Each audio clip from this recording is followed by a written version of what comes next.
Katatapos ko lang po mag-asikaso ng PWD ko para sa breast cancer ko po.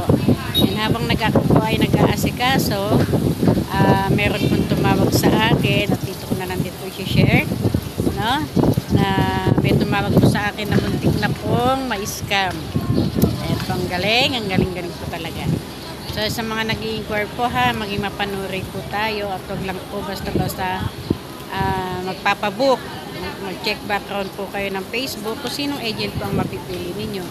So yun nga po yung muntik na ma-scam. Baka po ay nasa loob ng munisipyo. Nag-sure talaga siya na kung ako ba talaga yung may-ari ng Facebook. Sabi ko ako po. Tsaka nung number. Sabi ko, opo sir, ako po yung totoong may-ari ng Facebook. Ng logo. Yung logo na yan. Ako po may totoong may-ari. Tsaka yung number na yan. Ayan po. Sabi niya, kasi ma'am, iba po kasi yung nakalagay sa Facebook niya, pero yung number, iba din po. Kaya, sinubukan ko pong tawagan kung siya talaga yung may-ari. Dahil lalaki nga po nakalagay. So, yun niya na nalaman na, yun nga po, babae, at ako po yung may-ari ng number at saka ng Facebook. Nakakatuwa naman kasi, gano'n rin pa, inano talaga si ni Lord na mapupunta doon sa taong yun na hindi talaga siya na-scam yun. Sana lahat ng nag-i-inquire ay matalino po at maging mapanuri po kagaya po ni sir. Ayan po si sir na muntik na po siyang ma-scam, so hindi ko na po siya babanggitin. So thank you po Lord dahil iningatan mo po si sir na hindi mapunta doon sa taong yun, no? Dahil mahirap po kitain ng pera, lalo kapag sa price po tayo tumingin, no? Maging mapanuri po kayo. Huwag lang po basta-basta po magpapabook, lalo na ang price po ng ticket ay nakadepende po sa location at date. Okay? Wala pong mura kapag rush po ang inyong pagbubook, no? At wala din pong agent na nagbibigay o nagmamagic ng price po. Okay? At yung mga client na may sarili pong price, yan po ang lapitin. Lapitin po talaga yan. Pag may sarili po talaga kayong price at hindi po kayo nakikinig sa akin. Ayan, at salamat po sa Lord dahil nakinig po yung taong tumawag sa akin na muntik na po talaga. Ayan, buti na lang po talaga matalino. Tinawagan niya po talaga ako. Ayan po si sir.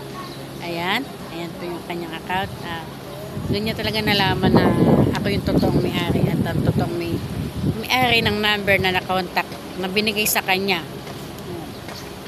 Tapos tinawagan ko po yung number na yon na binigay sa akin ng client na muntik na pong may scam. So tinext ko, tinawagan ko, sabi ko bakit kayo ganito na to. Wala daw silang alam dahil sila daw po ay bus terminal po. Ayan, sabi ko bahala si Lord sa inyo kung ayaw nyo umamin na siya. Kaya hindi naman po talaga amin yan sila kaya paalala ko sa mga nag-i-inquire maging mapanuri po kayo. Huwag lang po basta-basta titingin sa price at huwag lang din po basta-basta magpapabook. Mag-check background po at tignan maigi, no, yung Facebook po. Meron po kasi iba na sabi ko mag-check background po kayo ma'am ng Facebook po, pero ang gagawin iba-block ako. So ayan, siguro tamad siya mag-check, bahala na siya. Kaya thank you po Lord dahil iniingatan talaga niyang account ko at yung client na muntik na yon. Thank you po sir sa inyo dahil ano po, talagang matalino po talaga kayo. Sana po lahat man nag-i-inquire ay matalino po kagaya ninyo. Nag-check background po kayo ng Facebook ng kausap ninyo. Yan, hanggang sa muli ako po ay nag-iiwan ng paalala na maging mapanuri po. Wag lang po basta-basta magbibigay ng price na sa gusto ninyong date, gusto ninyo ay ganitong price din. Pero ang price ninyo ay 1 week na lang ay lilipad na kayo, 2 weeks, wala pong ganun ha. Wala pong 1.5, depende na lang po yan sa location update kung meron pong lowest price. Okay? Hindi naman po namin itatago ang promo eh. Hanggat gusto namin kayong makaalis o makakuha ng promo or lowest price, ibibigay namin po. Pero kung ipipilit ninyo, ay hindi po namin yan magagawa. Okay po, hanggang sa muli at ako'y nag-iiwan na maging mapanuri po at ang kung ano po yung nasa logo ko, yan din po at yan din po ang Gcash ko. Wala na pong iba. Hindi po sa asawa ko, hindi po sa anak ko. Kundi sa akin lang din po yung number na ibibigay ko sa inyo at yung nakalagay diyan po sa Facebook ko. Okay? Libre po ako.